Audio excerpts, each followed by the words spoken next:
Hello 108 class, Mr. McHugh here with you on page 3 of section 9.1. I want to just do a quick review again what we did on the last page here in the video of how do you complete the perfect square trinomial. And the idea here is complete the square is a concept where you've got two terms, the x squared and the 8x, and they want to know what the constant should be so that if you factor it, you'll turn around and make a perfect square trinomial. Okay, so the idea here is to take the middle term b, cut it in half, and square it. So you see over here, to complete the squares, take the b term, cut it in half, and square. I like to write it that way. Therefore, I come over, I take 8 divided by 2 is 4, 4 squared, and the result is 16. So if I put a 16 in here, then I could use reverse FOIL, or I could realize I've got a perfect square trinomial. That's what you're creating. You're forced the perfect square trinomial. Okay, these are warm-up exercises here. Okay, when I get to the next page 4 and we start doing the video for it,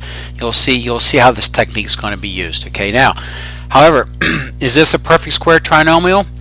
The answer is, well, let's see. Take the first term, take the square root, bring it down. Take the third term, take the square root, bring it down. Bring down the middle term. Okay, now, if you multiply the two terms, x times 4 is what? 4x, and double it would be 8x. Does that match the middle term? Bingo. That's why it's called a perfect square trinomial.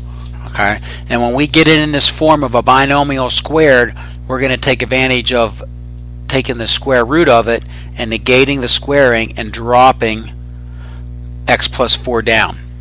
Okay, now with that said, this is not page 542 in your book. That was the old edition. We're going to be on page 500.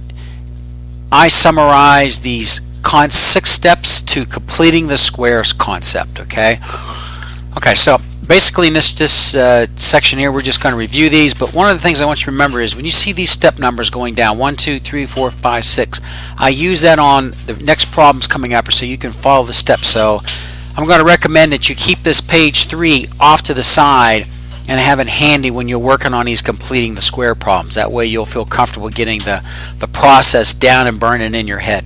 Okay. Step 1, ensure that the a coefficient is a 1. If it's not, you got to divide by that a across the board. Okay.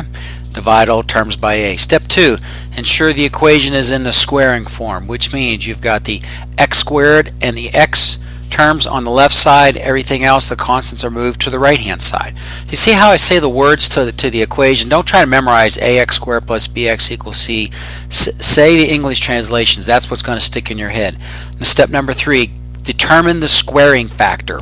Again, it's the square of 1/2 times the b, or the middle term. I like to use this way. Take the b term, cut it in half, and square it. I really encourage you to say those words. Okay, step 4, add the squaring factor to both sides of the equations. We haven't done that yet, but once you figure out what the squaring factor is, you must add it to both sides. Why? Got to maintain balance on the equation. You cannot have imbalance. Okay, CTS, complete the square. Step 6, excuse me, I apologize. Now that you've got factor the perfect square root trinomial by taking the square root on both sides. That's the big step that makes the squaring goes away, drops the base down, and then you've got a regular algebra equation where you isolate the x following your algebra principles and then check your solutions. Don't forget that step. Okay, so Mr. McHugh here, not a whole lot to say on here, but keep this page handy so when we go to page 4 you'll be able to follow the steps. Okay, signing off for now, and I'll see you on page 5 where we'll do some problems. Okay, bye.